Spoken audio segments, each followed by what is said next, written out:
Hi guys, welcome to another exciting episode of a program Unscripted. Trust you're doing okay today and trust you're staying safe. Yes, Happy New Year, Happy 2025. The last time we had our episode was in 2024 and I'm so happy to see the new year 2025, and I know each and every one of you out there are also happy to see the year 2025. I hope and pray all our wishes, all our heart desires come to pass this year 2025. Yes, on today's episode, I'll be talking about the English Premier League.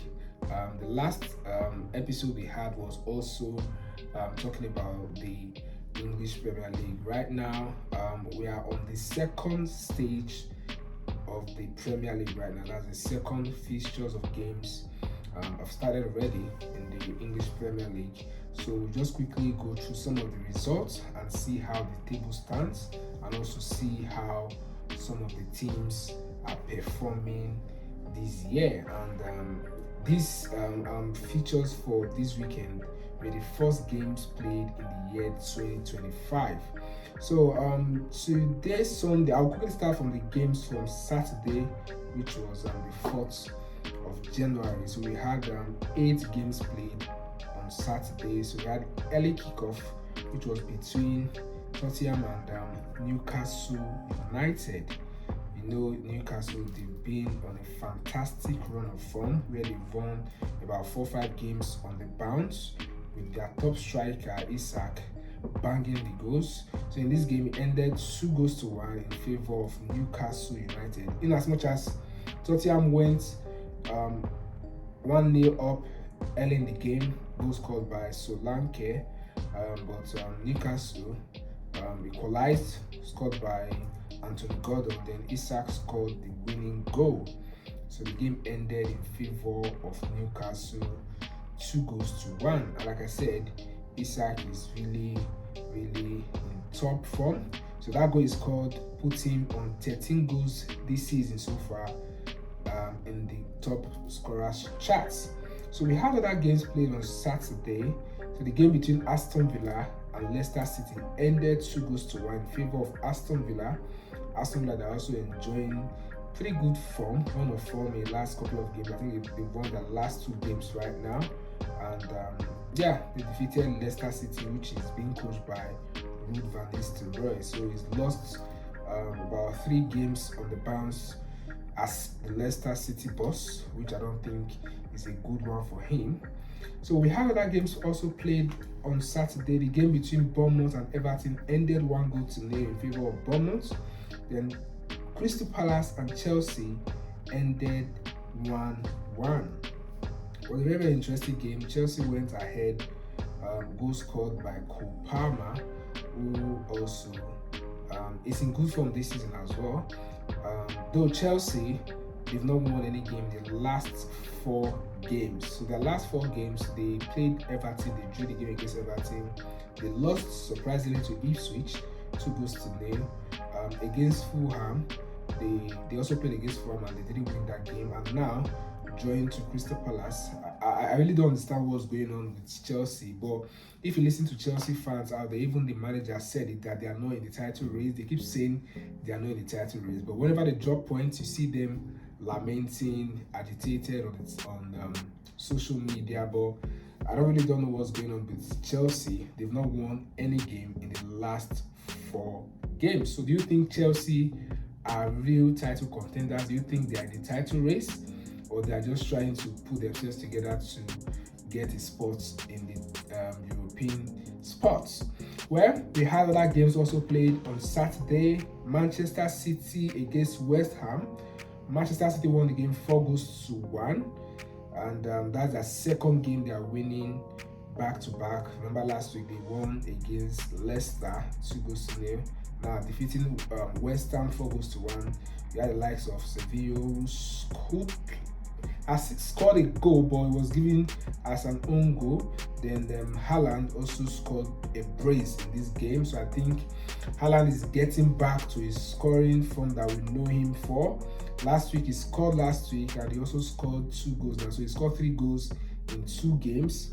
Then Phil Foden, who won the PFA Player of the Year last year, also found the back of the net in this game. So the game ended 4-1 in favor of Manchester City. So do you think Manchester City, they are back?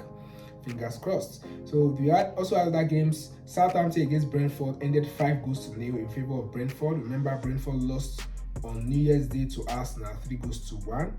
In this game, Brian Bramo scored 2 goals. Wisa scored 1. So Brian Bramo is really in top form. Then the last game for yesterday was a game between Brighton and Arsenal, which ended 1-1. It was a surprising game after Arsenal won the game between themselves and Brentford a few days ago. We're thinking they're back in their winning form, in their winning streak, but surprisingly they drew the game against Brighton with a controversial penalty issued to Brighton in the second half, which for me, I don't think that was a penalty, but that game ended 1-1. Ethan Nwaneri, the youngster, scored for Arsenal. Then on Sunday, we had the game, 2 games played on Sunday. Fulham against Ipswich. Ipswich, remember, they defeated Chelsea 2-0 last week. Now they drew against Fulham 2-2 away, which was a good result for them as well. Then the big game for the weekend was between Liverpool and Manchester United. The game just ended few hours ago, ended 2-2.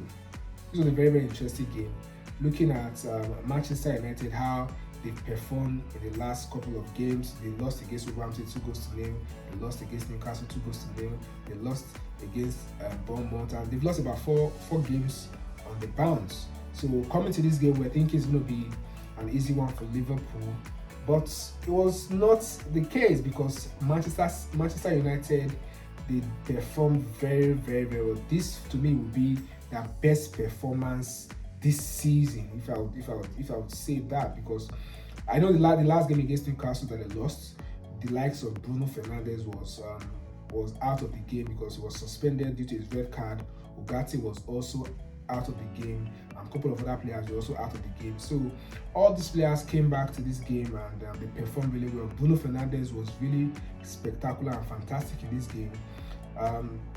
The game was very interesting. United went 1-0 up first. Then Liverpool came back. Mo Salah scored a penalty.